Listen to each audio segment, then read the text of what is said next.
ഇന്നത്തെ ടോപ്പിക്ക് കാൽഷ്യത്തിൻ്റെ importance in the growth of plant.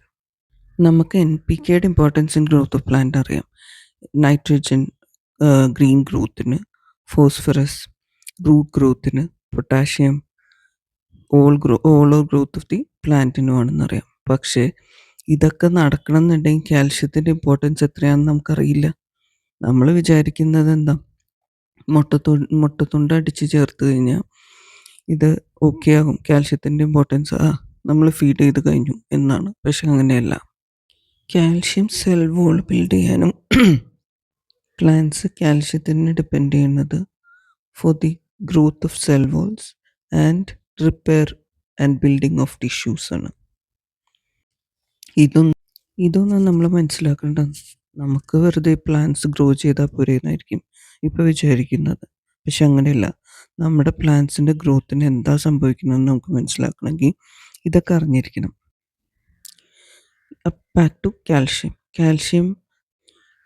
അപ്പോൾ എന്താ ചെയ്യുകയെന്ന് വെച്ച് കഴിഞ്ഞാൽ, പ്ലാന്റ്സ് കുറച്ച് വലുതായി കഴിയുമ്പോഴത്തേക്കും അവർ എക്സ്പാൻഡ് ചെയ്യാൻ തുടങ്ങും.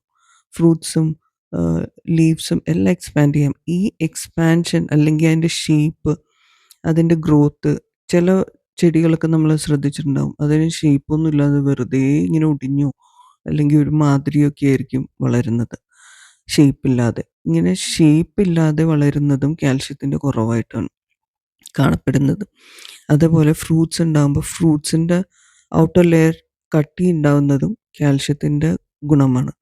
ഇനി കട്ടിയില്ലാതെ അത് എക്സ്പാൻഡ് ചെയ്യാതെ പോയി അതിൽ വിള്ളൽ വീഴുന്നതും അതും കാൽഷ്യത്തിൻ്റെ കുറവാണ്. അതുകൂടാതെ ഈ കാൽഷ്യമാണ് നൈട്രജൻ, ഫോസ്ഫറസ്, പൊട്ടാഷ്യം, ബാക്കി ന്യൂട്രിയൻസ് എല്ലാം ഈ പ്ലാന്റിൻ്റെ അപ്പ് ഗ്രോത്തിലേക്ക്, അത് മുകളിലേക്ക്, റൂട്ട്സിൽ നിന്ന് മുകളിലേക്ക് ട്രാൻസ്ഫർ ചെയ്യുന്നത് കാൽഷ്യമാണ്. അപ്പോൾ ഇപ്പോൾ നിങ്ങൾ മനസ്സിൽ വിചാരിച്ചിട്ടുണ്ടാകും, കാൽഷ്യം അല്ലേ, അത് ഞാൻ മുട്ടത്തുണ്ട് പൊടിച്ച് ചേർത്തോളാം. അങ്ങനെയല്ല. കാൽഷ്യം മണ്ണിൽ അവൈലബിൾ ആയാൽ മാത്രം പോരാ, അത് അബ്സോർബബിൾ കണ്ടീഷനിലായിരിക്കണം. ഇപ്പോൾ നിങ്ങൾക്ക് കാൽഷ്യത്തിൻ്റെ importance in the growth of plant മനസ്സിലായെന്ന് തോന്നുന്നു. നെക്സ്റ്റ് വീഡിയോയിൽ നമുക്ക് അതെങ്ങനെ പ്രിപ്പയർ ചെയ്യുമെന്ന് കാണാം. ടുഡേയ്സ് സമ്മറി ഈസ്, ന്യൂട്രിയൻസും മണ്ണിലുണ്ടായാൽ പോരാ, അത് വലിച്ചെടുക്കാൻ കാൽഷ്യം ഇസ് എ മസ്റ്റ്, അതും ഇൻ അബ്സോർബബിൾ ഫോം. സോ അത് നമുക്ക് നാളെ കാണാം.